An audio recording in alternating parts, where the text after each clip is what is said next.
15ই August ভারতের স্বাধীনতা দিবসের প্রারম্ভে সমাজে চলাকালীন যা মুহূর্ত, সেখানে দাঁড়িয়ে আমার একটি কবিতা, মেয়েদের স্বাধীনতা।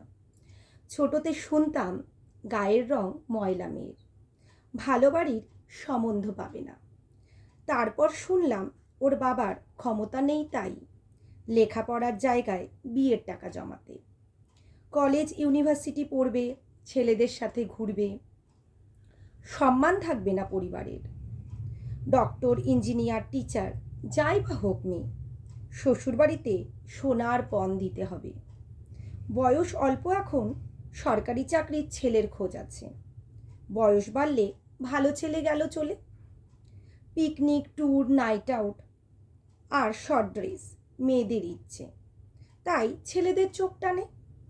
ভদ্র পোশাক, শরীরে ওড়না, শ্বশুরবাড়িতে মাথায় ঘোমটা, এসবেই নারীর সভ্যতা, সমাজের চালচলন। মেয়ের স্বামী পর মহিলার দিকে তাকালে নিজের স্বামীকে নিজে ধরে রাখতে পারে না।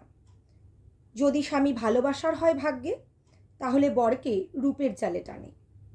মেয়েরা যতই সমাজের বুকে শ্রেষ্ঠ হোক, মেয়ে হওয়াটাই তার পরাধীনতা। মহিলারা তাই পড়াশোনা ও নিজকর্মে পারদর্শী হলেও রূপ ও শারীরিক সৌন্দর্যই আসল হয়। শিশু রূপেও নির্যাতিত, বৃদ্ধা রূপেও নিপীড়িত, স্ত্রী রূপেও কোথাও অবহেলিত। সমাজ তুমি শুনে রাখো, ধর্ষণে থাকে না মেয়েদের অপরাধ, তবে সদ্যজাত শিশুটা বেঁচে যেত। মেয়েকে পরাধীন করার আগে পুরুষের চোখে পর্দা আনো। ছেলে ও মেয়ে উভয়কে সমান শেখাও সভ্য নাগরিক সমাজ গড়তে। মেয়েদের না মানে না হোক, জোর জুলুম বন্ধ করো। কষ্ট ও বেদনার সমান ভাগীদার অপরাধীকে করো শাস্তিদাতা। মৃত্যুদণ্ড হোক সেই কাপুরুষের, যার চোখে নারীর মর্যাদা নেই।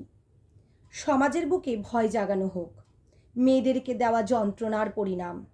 অ্যাসিড অ্যাটাক বা ধর্ষণ বা সামাজিক শোষণ মুক্ত সুস্থ বাতাসের পৃথিবী দাও, যাতে মেয়ের মৃত্যুতেই ভয়াবহ যন্ত্রণায় কোনো বাবা মা না হয় দগ্ধ। ভগবানের দেওয়া শরীরটা সুন্দর, কেউ না করে ক্ষত বিক্ষত। স্বাধীন ভারতে স্বাধীন করো সমাজ, এই ভারত নারীদের। দেশ মাতার পতাকা গর্বের সহিত উদ্দীমান হোক 15ই আগস্টের। নমস্কার।